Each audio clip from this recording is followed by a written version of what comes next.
9 alumnes del curs d'auxiliar d'activitats forestals, emmarcat dins el programa de formació i inserció Pla de Transició al Treball, han rebut els diplomes de la nova modalitat engegada enguany pel Departament d'Educació de la Generalitat i la Regidoria d'Educació del Consistori. Seria una oportunitat pel territori poder formar amb joves, enamorar-los també en aquesta professió de tot el tema de cuidar el nostre entorn i de tenir cura d'ell, pel tema de prevenció d'incendis, del tema de conèixer millor la natura.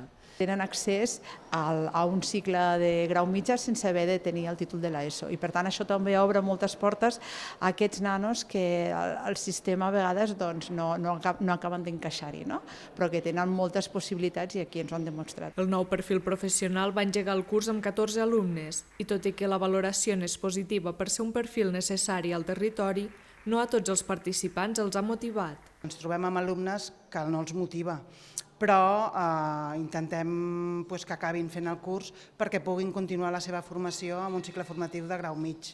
Sí que és cert que hi ha un sector potser més vinculat al gènere, que les noies farien una altra cosa si poguéssim, però també tenim noies que s'hi han posat amb ganes i han gaudit de la formació.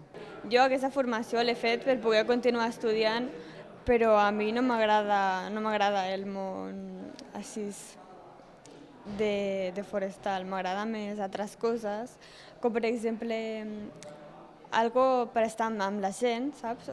Infermeria. El segon curs que s'oferirà d'aquest perfil professional ja compta amb una desena de matrícules formalitzades del total de 16 places que s'ofereixen.